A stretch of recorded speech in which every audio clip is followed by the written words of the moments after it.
asqaq bedeli Mahabat kayrat ekеулеп Шымаралатқан денені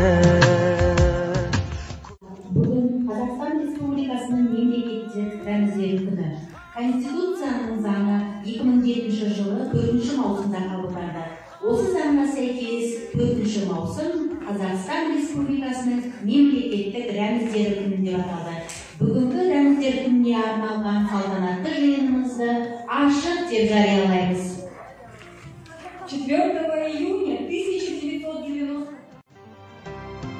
Kurtudun jelberegeni